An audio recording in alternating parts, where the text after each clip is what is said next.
I've been working in the jungle, tiger tracker. Yeah, this is good. We usually go like whole day following tigers. I've been walking with my friends and whole day walking, and we're coming back to the camp. There was a little stream, and we were talking, and sometimes we singing, and then we just came out of the water. The tiger was right there, about 10 meters away. And he was laying in the water, enjoying himself, facing other direction. And then we just sneak away, and we were up in the tree, yeah. And the tiger just turned around, and then he got a huge tail. There was a big male, and he said, oh. We were like this.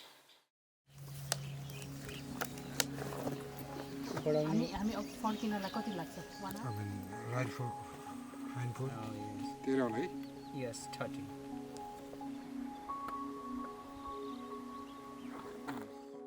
The person who is tracking the tigers has to be trained, and the training comes over time, or expert, as they go out every day in the same area or same forest. And when they look at the paw marks of the tigers, they have to find out certain identification or unique feature in those paws. And once the tracker knows that or identify that feature, that is what they will look monitoring that individual.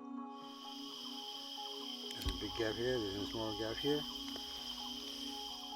I think tiger track is like human, like our fingerprints.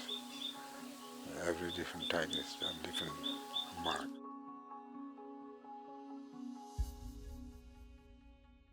Tracking and conservation, they're synonymous basically.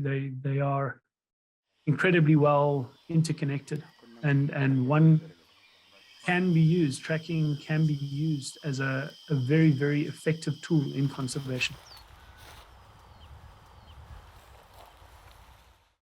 Through all these years, we learned tiger behavior and tigers information through this long-term monitoring. I don't see myself just researching.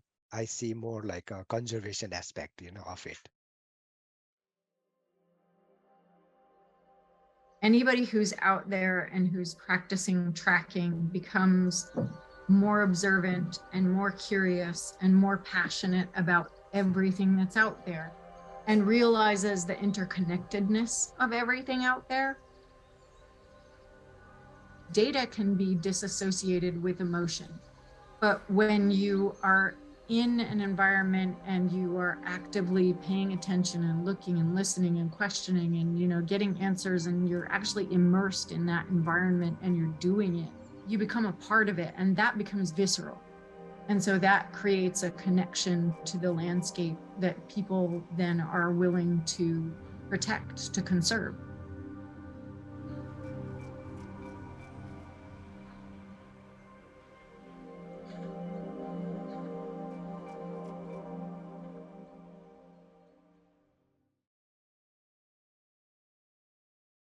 I founded Nepal Tiger Trust in 2010. The goal is to keep wild tigers in Nepal forever. Nepal Tiger Trust is more protecting the tigers in their natural habitat. Numbers, right? 3,000-4,000 tigers in the world today. It's not a large number. So I think as a human being, we should, have some responsibility to, protect that species that is going extinct. I mean, there are many species that they do more good in their environment than other species. They call it disproportionate roles, right?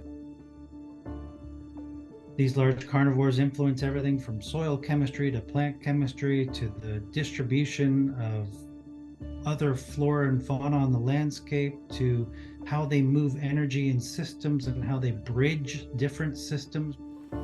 There's just so many ways these large carnivores contribute to ecological diversity, which in general parallels ecological health. Conserving tigers, we have to conserve the whole ecosystem where they live. That whole ecosystem give us like fresh air, all the ecological services. Many of the local peoples are dependent on that resources. In the buffer zone, there is people living, there are villages, communities, and also there are a community forest. So that habitat in the community forest are managed by the local people in collaboration with the park people.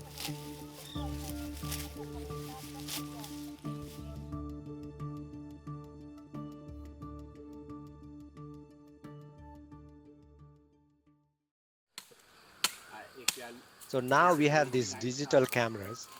The good thing about the camera traps is it's easy for everyone to see the photographs and identify the tigers through their markings.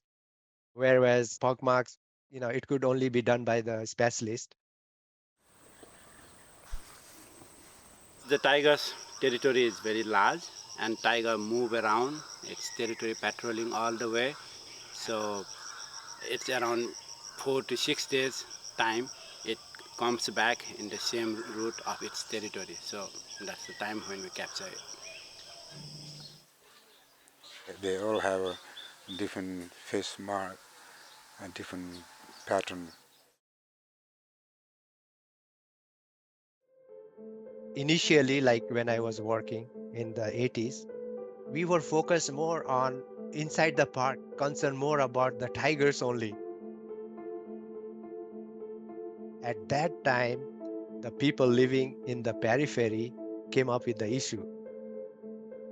As the tiger number was increasing because of the good protection inside the park, later in 98 onwards, the human killing also increased drastically in Chitwan.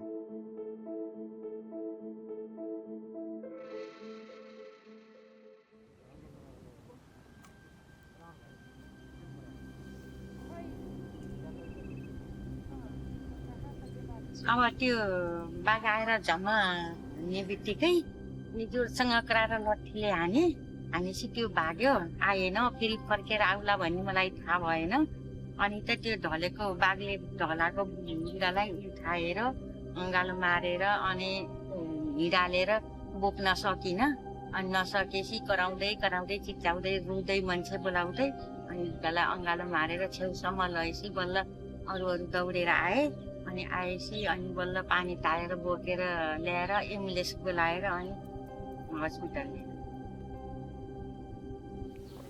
I've seen the human body dragging by the tigers. That was very scary. I've seen lots of people killed by tigers. Yeah, mostly people are grass cutter, honey cutter, collector, fisher.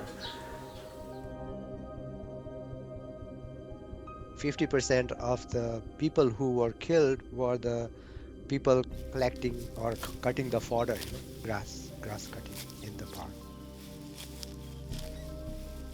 People are so poor, so they need to rely on forest to fulfill their daily needs. So when they go to forest and wild animals tend to attack them.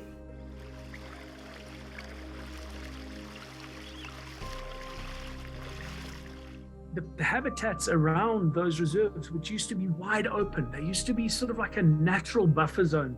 The animals could gently spill out of the reserves, the birds, the insects, the plant species. Things could spill out. Now they can't because the humans are right against those boundary fences. Communities are pushed up against the edges of those boundary fences.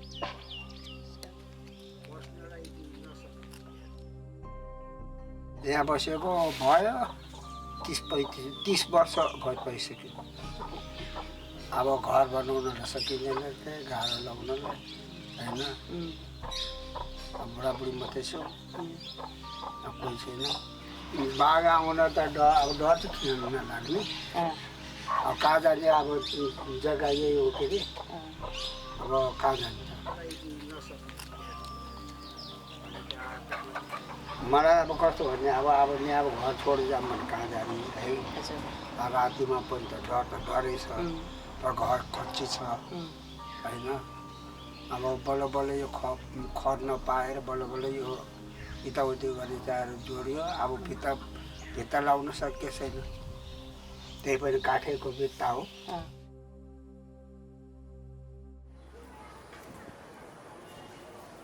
अब के गर्ने त अब जनावर अब मार्न नि भएन अब भनौँ हामीले पालेको जस्तो त हो नि अब मार्न नि भएन अब सबै हुने खाने धनीपट्टि कोही छैनन् सबै गरी खाने हुन् नगरी हुँदैन गरेरै खान पर्यो अब बसेर खान आउँदैन अब दुःख सुख जे जस्तो भए पनि गर्नु पर्यो खानु पर्यो बाघ भए नि गैँडा भए नि चितुवा जेसुकै भए नि अब कहिले खाला कहिले नखाला भन्ने हिसाब किताबले अब पालेको वस्तुहरूलाई नि भोक राख्न भएन अनि त्यसलाई घाँस काट्न जानै पर्यो यताउति गरेर आफूले नि खानै पर्यो त्यही भएर बाघ गैँडा हात्ती जेसुकैसित पनि अब कालाए हो कि नआएर हो कि अब त्यसले भेटाए खाइहाल्ला नभेटाए नखाला गरेर त खान पर्यो भन्ने उसमा बसिन्छ नि त अनि त्यति बेला आफूलाई परेपछि डरसर कताबाट आयो कटारा गयो भन्ने त मतलबै नहुने रहेछ नि त खाइ पाइएन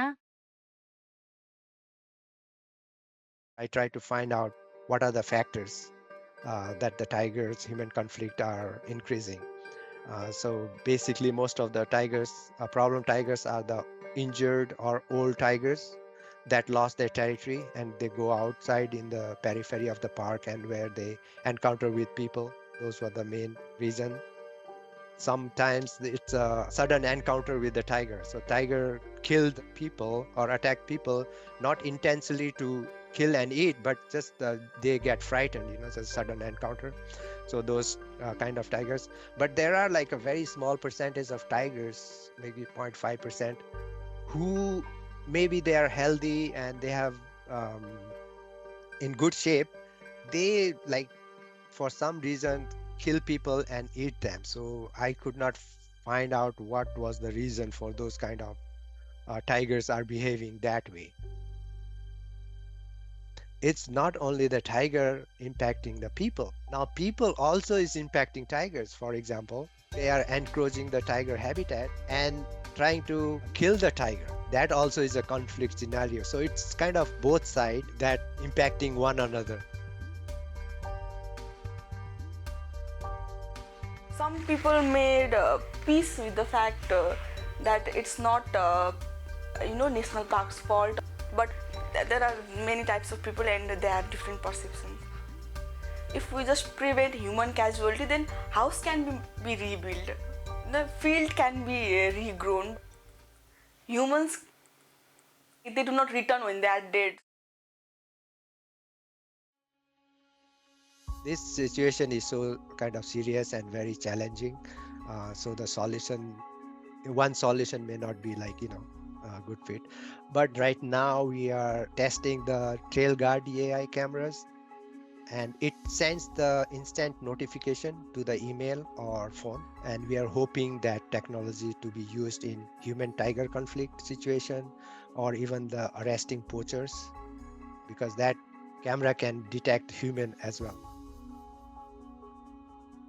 So we have tiger monitoring project, we have anti-poaching project, and also we do some awareness activities in the local schools.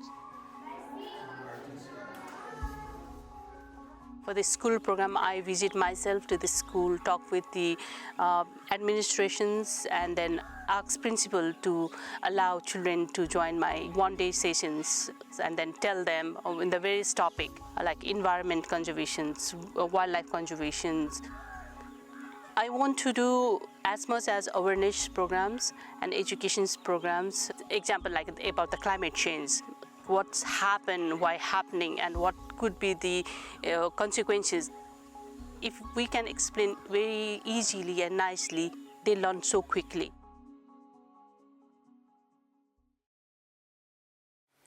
Main thing is awareness. Every single being, every single species have their importance in biodiversity and ecology. One of the way for tiger conservation awareness is to share the understanding of tigers, what we have learned over the years. When we go out in the community, we tell them about the tiger behavior, how they behave, how they act, and what the people should be doing in certain instances. When you collect the grass of others, at least somebody stand and keep looking at all directions. When you kneel down to collect something, then tiger or other animals can mistake you for prey species and attack you mistakenly. Conservation for a long time only considered those aspects separately. Over here is the wildlife and over here are the people, right? But they're actually fundamentally intertwined, and you can't conserve landscapes and animals without considering the welfare of the people that are there. जोगाउन पर्छ भने के रे अब रातिमा अब के गर्ने तर रातिमा त बाघ तार्छन् अब हामीले अब त्यो बाघसँग केही गर्न सकिन्न आफूभन्दा ठुला एउटा गाउँका प्रतिनिधिहरू बुझ्ने जान्नेहरूले यसो कुरा उठाएर उ गर्दै त हो के रे समाउनी लगेर राख्नु गरिदिनु भयो भने त हुन्थ्यो के रे अब कोही गर्ने हुन्थ्यो होइनन् आफू यहाँ बिरामीसँग बस्दै ठिक हुन्छ उहाँ कसले पोल गर्ने हो थाहै हुँदैन अब त्यो अब सामुदायिक जङ्गल होस् घाँस दाउरा गर्न गइराख्न पर्छ अब त्यस्तो मान्छे खानी गरिसकेको बाघलाई समातेर कुन ठाउँमा राम्रोसित राख्न सक्ने हो त्यही ठाउँमा लगेर राख्दै भने हुन्छ भन्ने हाम्रो Inclusion of people is very critical. Without the inclusion of them in the conservation, I did not see any reason, going without including the local people or community. We have to recognize that humans are part of this system and that the diversity of viewpoints on how people want to live in this world is vast. And we have to listen to people and allow them to share their perspectives. The mindset of people is changing slowly but surely. And I think with every generation of humans, we're going to become a little more tolerant and we're going to kind of swing things. That pendulum is going to go back the other way, away from persecute, chase, kill, to let's figure out how we can live together and how we can cohabitate. We have to try to coexist with the animals because they are also the part of this ecosystem as we are. If only humans are left, then we will eventually die because we can't survive without them. Just like we have a family, those animals also have family and they have also the right to live. Saving the biodiversity is our common responsibility and we must do that. Wherever we live, we must do that from whatever we can do. It might seem very insignificant when you are doing it, when you are working, but when lots of thousands of or millions of people are doing it, can make a significant change to conserve the nature, wildlife, and to make future better for our younger generation to come. Thank you. Namaste.